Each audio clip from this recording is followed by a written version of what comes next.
I'm in the midsection of today's hike, and for the last hour it's got very boggy indeed.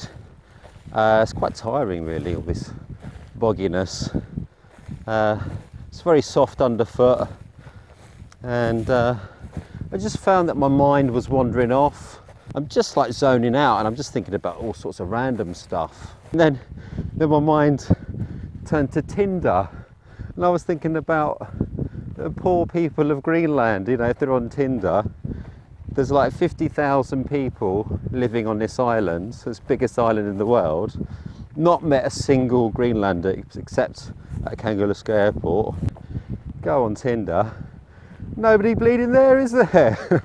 Or there might be like 2 people, it's the same people all the time, you know, and you've got to set your radius quite wide, you know, none of this 10-mile radius.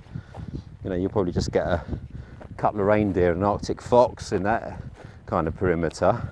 No, you've got to go like 500 miles. You know, your date could be 4 days away on a snowmobile. But I just wanted to share that with you, you know, because it's not all glamour on these hikes and me banging on about how fantastic everything is. You know, there are some times where it's actually not that interesting. And I have to say, probably hiking wise, this hasn't been the most idyllic of surroundings. It's been pretty flat and then boggy, and I'm still in the bog. So there you go. It's not all rosy. Oh shit, I am really in the bog now. Well, we're at hut number 6, and it's just unbelievable. The lakeside view is gorgeous. It's right on the lake as well.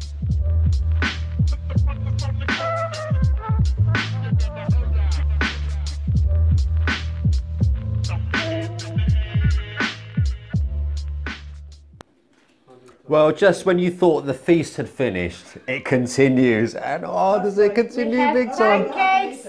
It's pancakes with Perianne and Anwin in the house. Or shall I say, in the heart?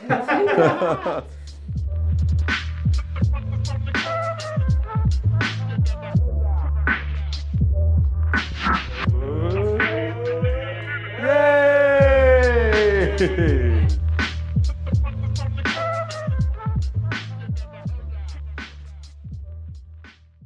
Day 8, yes, it's the big push today. It's a shame to be leaving this spot. It's really beautiful. As I said before, it's one of the best huts we've stayed in, and it's right on the lake. Shame about the flies though, they are a bit annoying, I have to admit. But we're feeling good. We've had the leftover pancakes and we're ready to roll. Right now,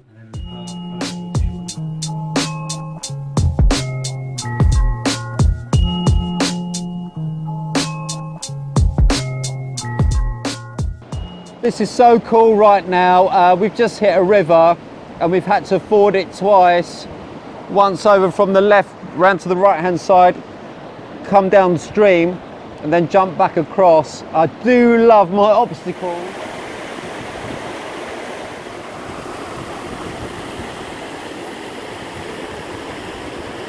Now we're in this thicket area, which is, I have to say, not the most pleasant of places to be. Taken a few knocks so far. Been in this area for about 20 minutes now, trying to find our way out. But it's an adventure.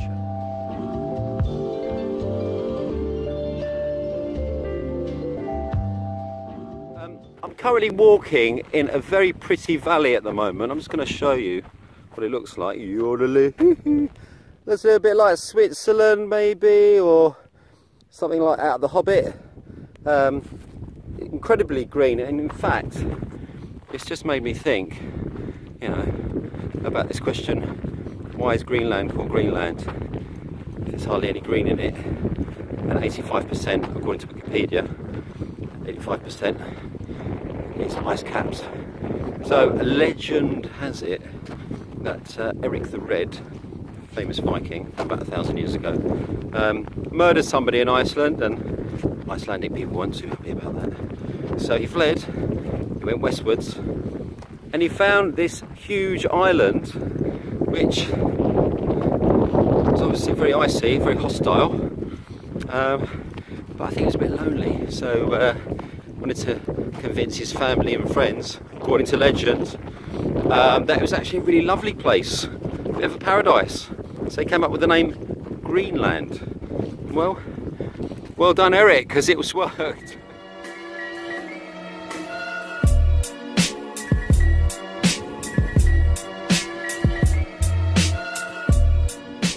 Well, it's day 9, ladies and gents, and the weather's just a little bit weird. Got some mist in the background. We're heading to the seashore, so the weather should get a little bit colder as well.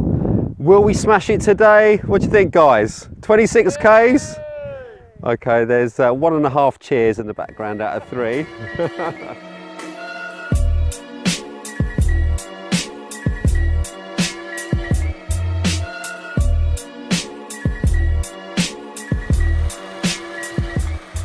Well, time has flown by and we are at hut number 8, which means that we've only got 20 Ks to go until the finish, and everyone's very excited about that. Woo! Thanks, guys. So I just thought I'd point out to you something really lovely, very tender, is that in each hut, guest books are left, and you can write your little note about your personal experiences.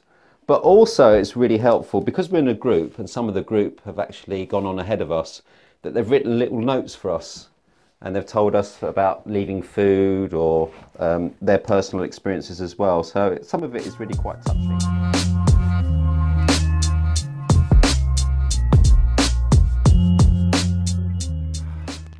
We've still got about another 100 meters to go on this hill, and even though my rucksack is lighter than it was at the beginning, every time you take a steep uphill climb, it does knacker you out. And I'm really feeling it today, actually. I don't know whether that's psychological, because I know that we're almost finished, but my back hurts, neck hurts, shoulder hurts, feet hurts, almost every part of my body is hurting at the moment. I think I've got my facts wrong there.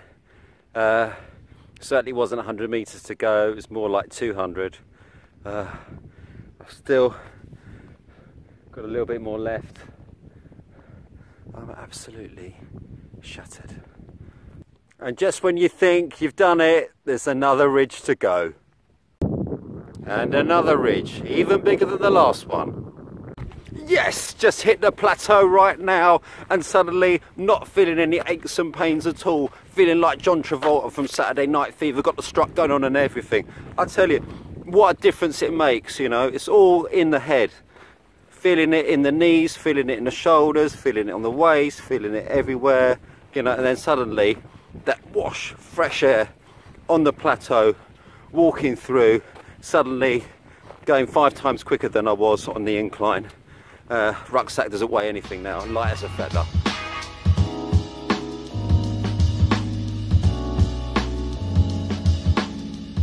This is my final break before I finish the Arctic Circle Trail, which I'm really excited about.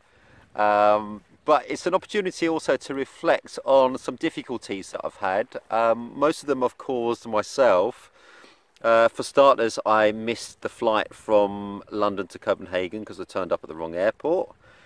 And then when I arrived in Kangerlussuaq, I bought the wrong gas for the stove. So it took me a couple of days to exchange that, and exchanged it about 1 hour before starting the trail. Then I lost my tent poles. I don't know where they've gone. They might have even been at Kangerlussuaq airport. But then we had a bit of luck. Then we found a tent at the canoe centre, round about 1/3 into the trail, so it meant we didn't have to go hut to hut. I've lost most of my recording equipment. So my microphone has fallen out of my pocket. The extension lead, I've got no idea where that is. Basically, I've just got this phone left. So if I don't lose this phone, then I'll be able to post this, hopefully, awesome film on YouTube, so you can all enjoy.